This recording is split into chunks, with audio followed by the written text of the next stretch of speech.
leader de la finance dans le domaine des infrastructures, un visionnaire qui a géré un budget de plus de 118 milliards de dollars jusqu'à la fin de l'année dernière, relèvera bientôt de nouveaux défis chez nos voisins du Sud. Avant qu'il ne fasse le grand saut, il nous accorde une entrevue et nous livre quelques perles de sagesse acquises au fil de ses années d'expérience. Mon nom est Marie Turgeon et vous écoutez Investir autrement, un balado de l'école de gestion Telfer de l'Université d'Ottawa et qui met en lumière les meilleures pratiques commerciales qui nous aident à bâtir un meilleur Canada, plus vert, plus en santé, plus heureux et plus prospère. Aujourd'hui, on rencontre Mackie Tall, un grand gestionnaire, un leader discret et un travailleur acharné qui a œuvré au sein de la Caisse de dépôt et de placement du Québec pendant plus d'une quinzaine d'années et qui s'apprête à joindre les rangs d'une compagnie de gestion privée réputée et parmi les plus en vue au monde, le groupe Carlyle. Mackie est natif du Mali, un État situé en Afrique de l'Ouest. Son père est physicien et sa mère est chef comptable pour une grande chaîne hôtelière malienne. Il est le plus jeune de la famille composée de 4 enfants. Il quitte ses parents à l'âge de 17 ans pour le Canada afin de poursuivre ses études. Il suivra le même chemin que son frère qui étudie à l'époque à Ottawa et sa sœur à Montréal. Mackie Tall, bonjour!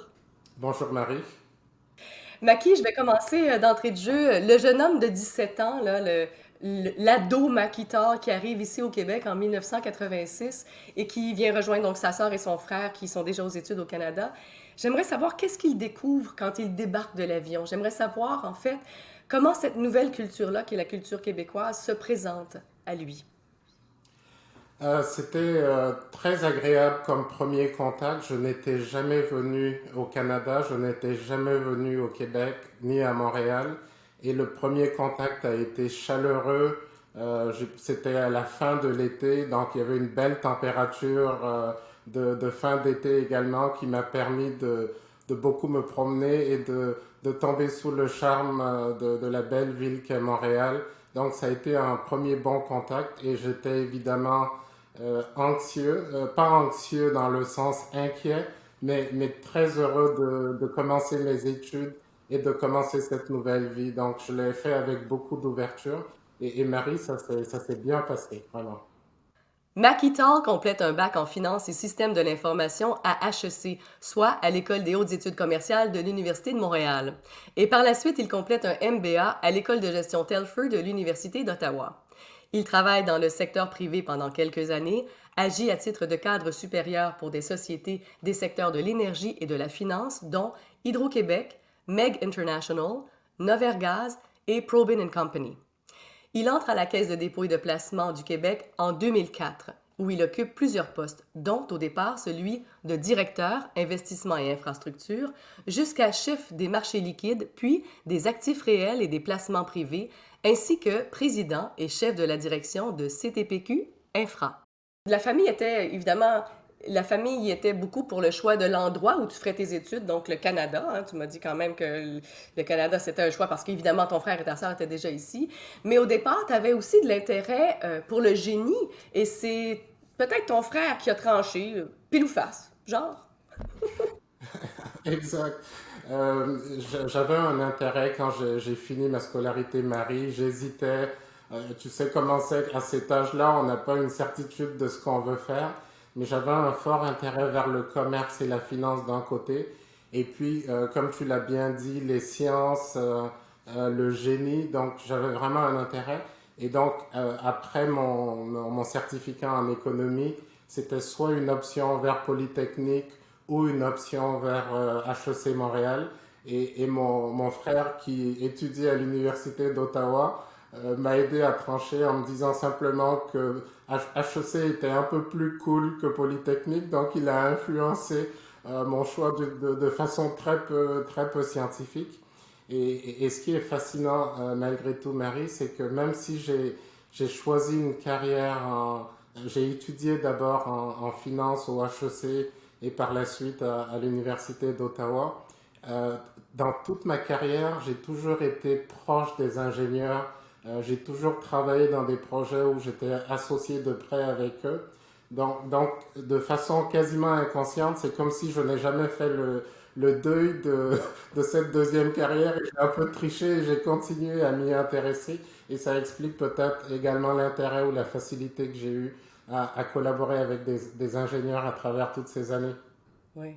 Et le sentiment de se sentir proche aussi, hein, parce que l'intérêt était déjà là, donc c'est parfait.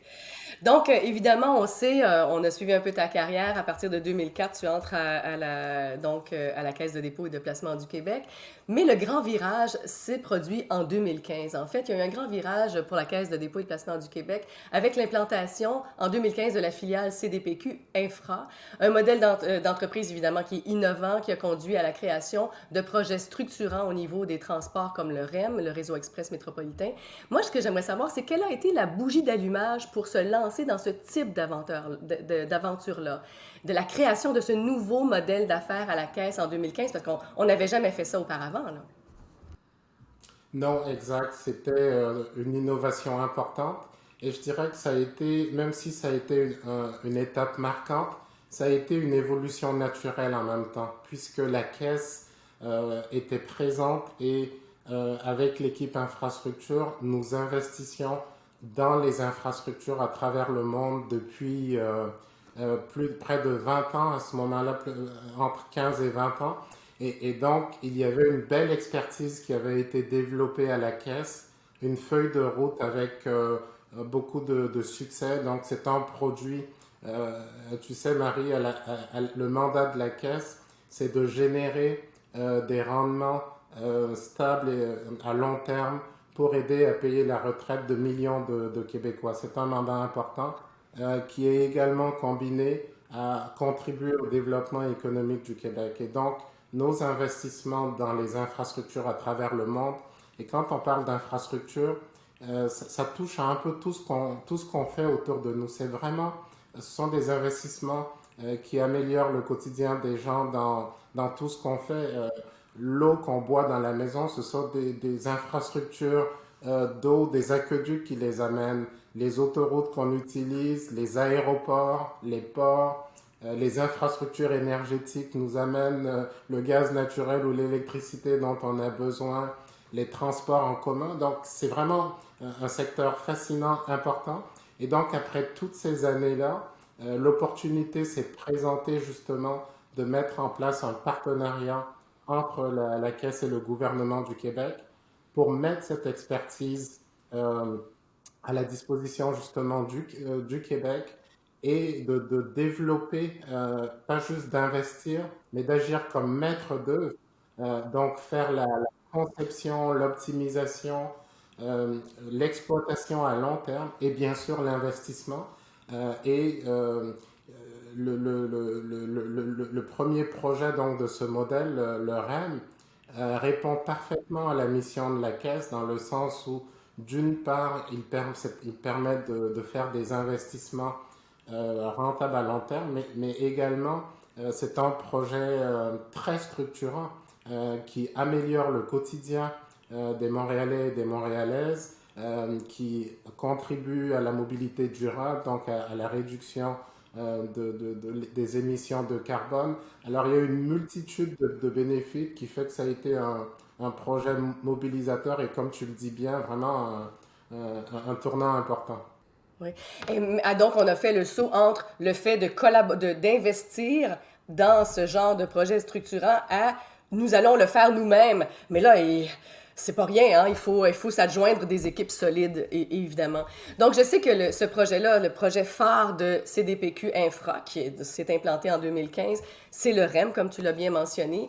Et c'est le projet, on l'a lu partout, c'est le projet dont tu es évidemment le plus fier. Dans quelle mesure, pour toi, tu viens d'y toucher brièvement, dans quelle mesure le développement du transport public, la mobilité durable, est une valeur qui est chère à tes yeux?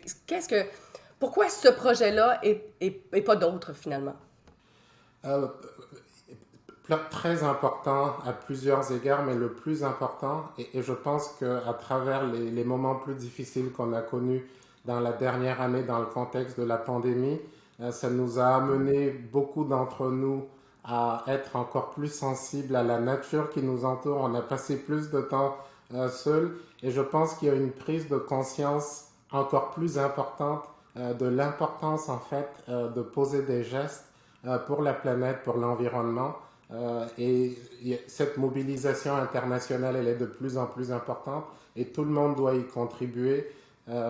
Les grands investisseurs à travers le monde, comme la Caisse, mettent de plus en plus de l'avant les critères environnementaux, notamment dans les critères ESG. Et un projet comme celui-là, il est important parce qu'il amène une contribution.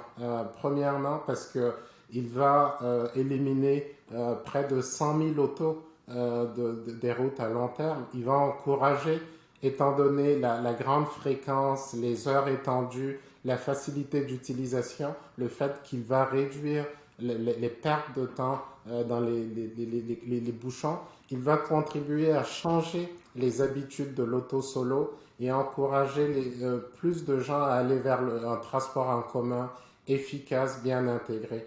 Donc, c'est un projet qui amène cette contribution très importante et qui contribue à changer également les habitudes. Donc, dans ce sens-là, je pense qu'il s'inscrit très bien dans cette notion de mobilité durable et d'amener une belle contribution. Donc.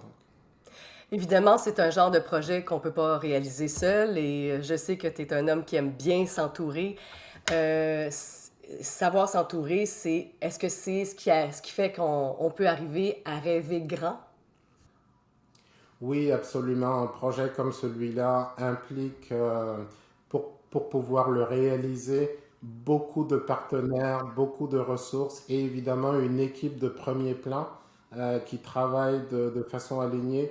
Donc oui, le travail d'équipe, des équipes de qualité sont au cœur de la capacité de réaliser un projet comme le REM, mais également dans nos métiers d'investissement, c'est celui que je connais bien à travers les années, l'importance de bâtir des équipes fortes, diverses, diversifiées, est essentielle pour pouvoir justement aller chercher une bonne performance et réaliser des défis qui peuvent paraître importants. Il y a évidemment l'appui de l'organisation, l'appui de l'organisation à tous les niveaux hein, sur une initiative comme celle-là pour permettre qu'elle se fasse.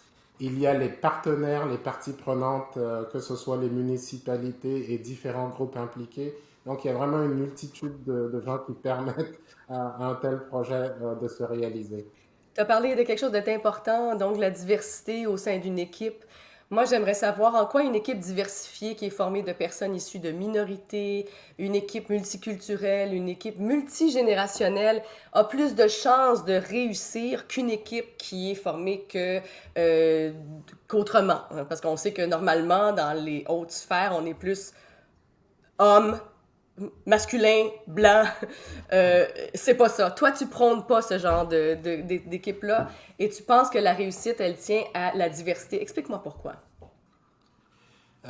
Tu touches à une question qui est très importante pour moi et il y a beaucoup d'éléments. C'est indispensable, c'est essentiel au succès pour plusieurs raisons. Alors, le premier point que je dirais, il est évident, c'est que d'abord, amener de la diversité et de l'inclusion, c'est la bonne chose à faire. Il faut le rappeler premièrement. Mais deuxièmement, il y a de multiples études qui ont documenté et très sérieuses à travers le monde, qui ont montré que les équipes diverses, elles sont plus performantes. Et pourquoi est-ce qu'elles sont plus performantes? Parce que revenons au métier d'investissement par exemple. On met énormément de ressources dans nos métiers à analyser chaque opportunité d'investissement, à éplucher les stratégies et à s'assurer qu'on prend les bonnes décisions. Et qu'est-ce qu'on fait dans cet exercice-là? On s'assure de faire le tour de chaque opportunité, de chaque stratégie. Si tu me permets l'expression, on se challenge, on s'assure qu'il n'y a pas d'angle mort.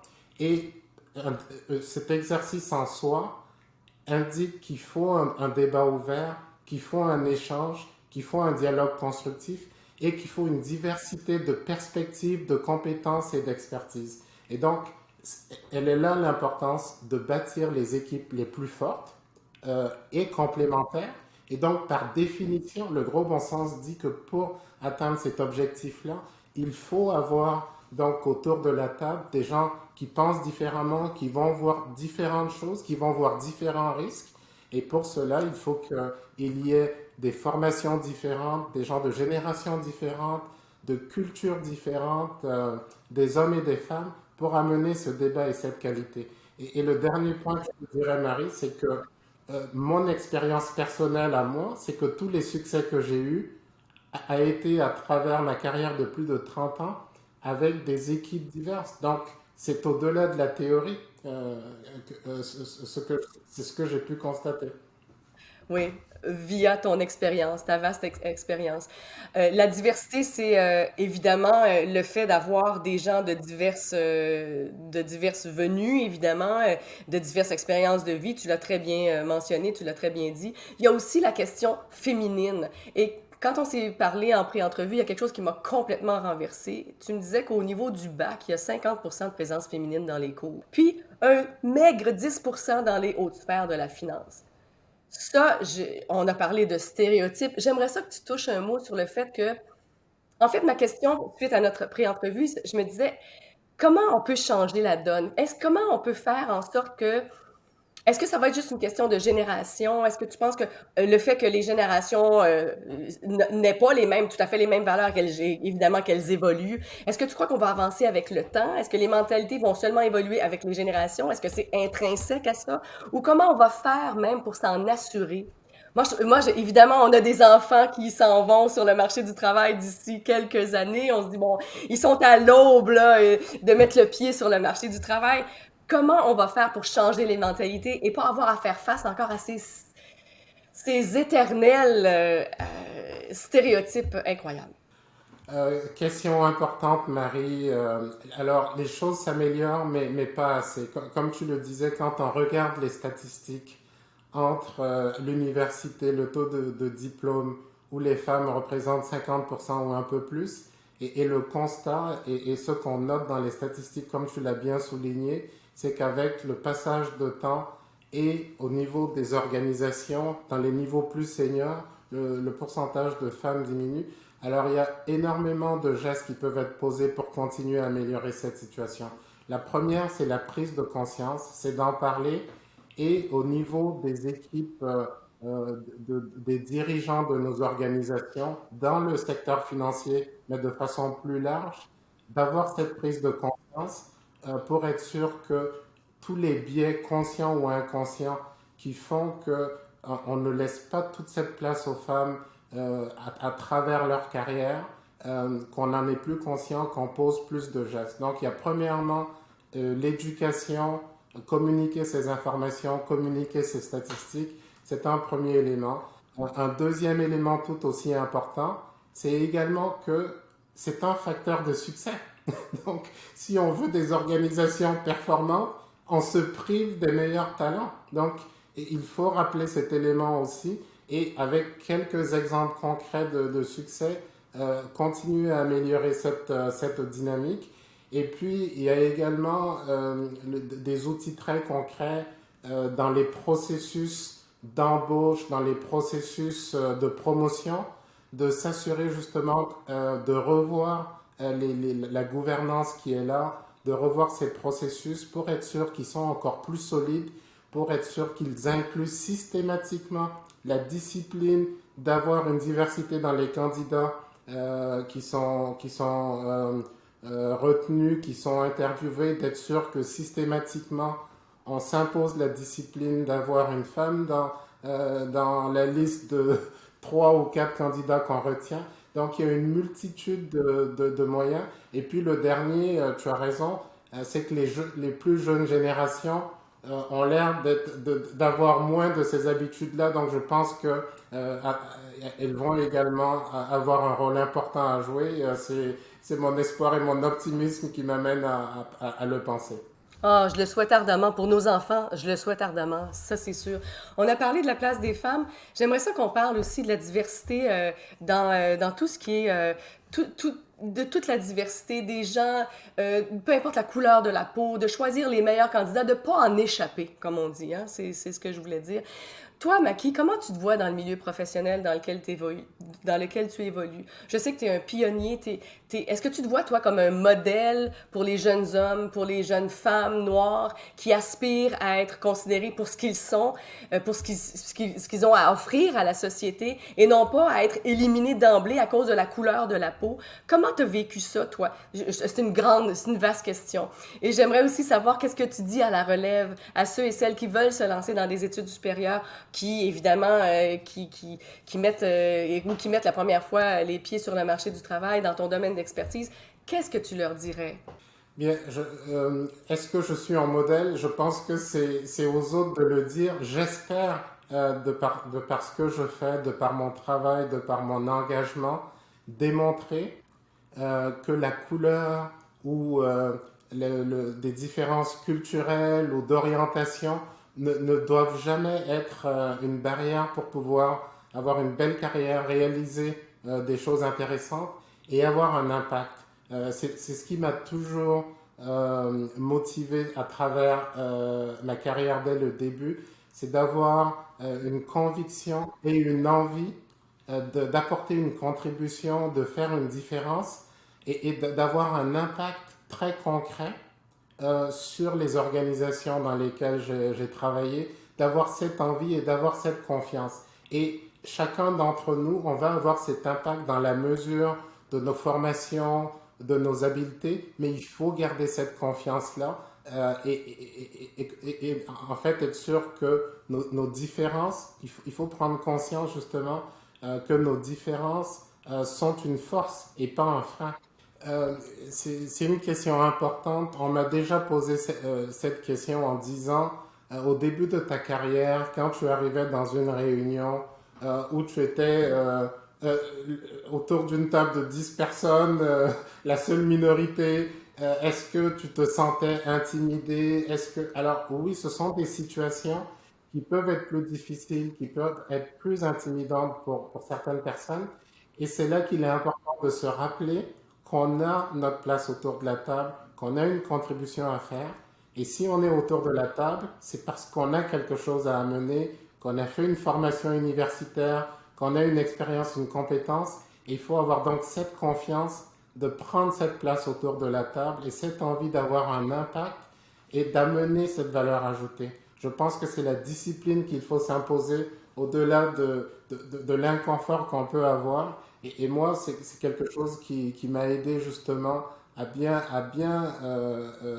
justement m'intégrer et contribuer à travers toute ma carrière. Et quand on dit foncer, ça me permet de toucher à une autre valeur qui est importante pour moi, c'est de le faire en étant un joueur d'équipe, de façon constructive.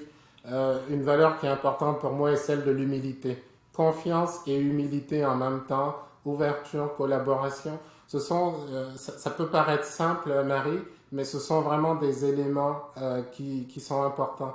Les, les, les, les trois valeurs, je te dirais, qui sont restées constantes et importantes pour moi à travers ma carrière, c'est l'intégrité, c'est l'humilité et cette soif de dépassement. Et quand je parle de dépassement, c'est dans le sens de réaliser son plein potentiel, d'avoir un impact et d'avoir une certaine ambition également dans ce qu'on peut amener également, peu importe qui on est.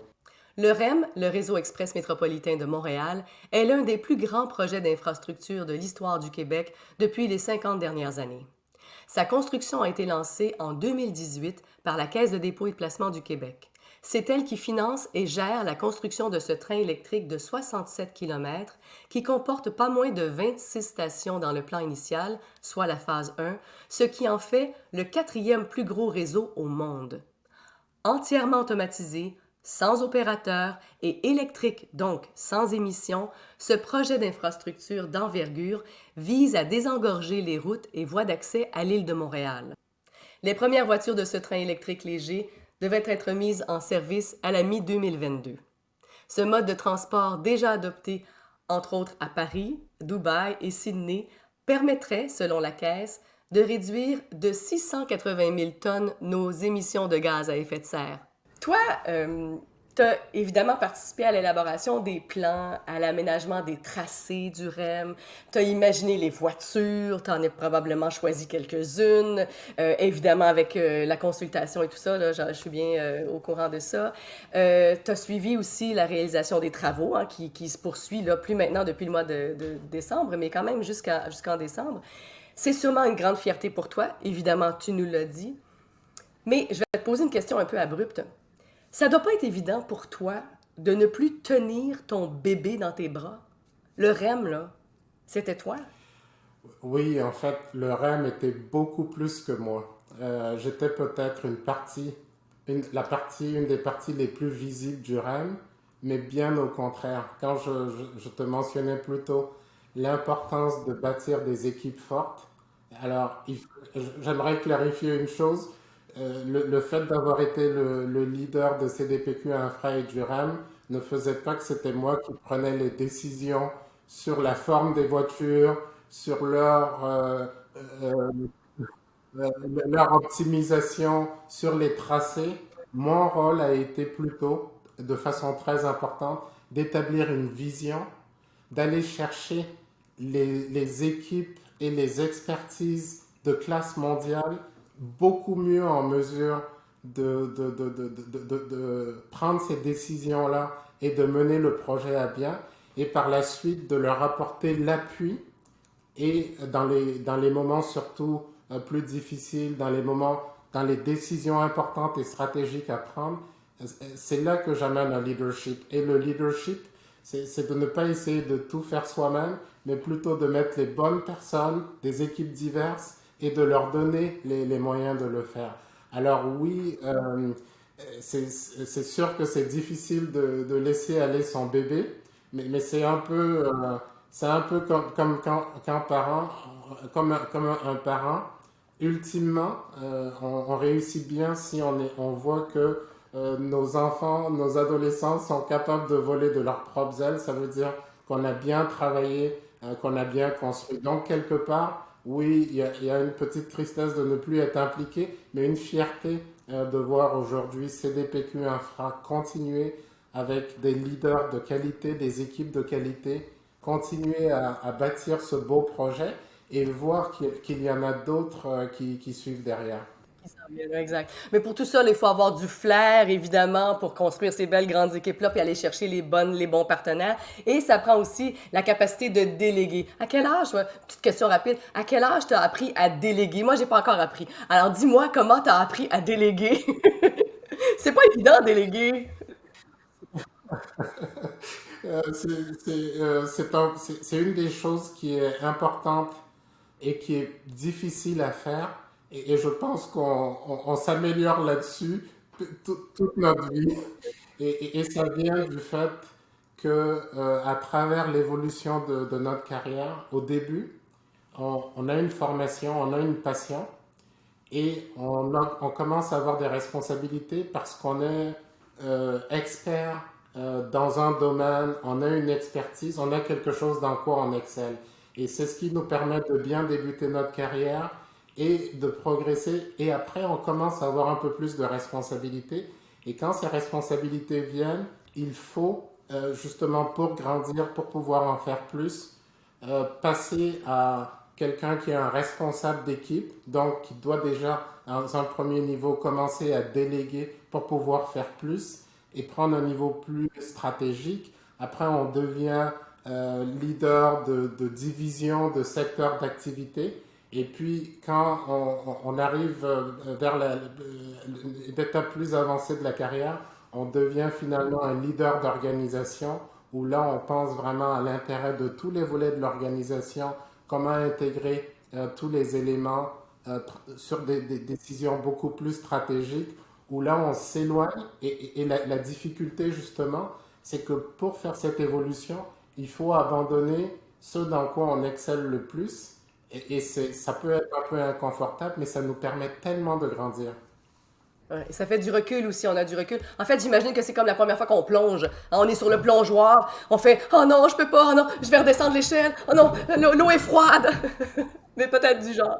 Bref, je t'ai parlé de flair aussi parce que tu disais que d'aller chercher évidemment les partenaires, les bonnes personnes pour composer ces équipes-là, puis toi, ce flair-là, tu l'as. Mais moi, je connais quelqu'un d'autre qui l'a. Je connais le groupe Carlyle qui ont eu beaucoup de flair parce qu'ils sont venus te chercher. Alors, ma question est la suivante.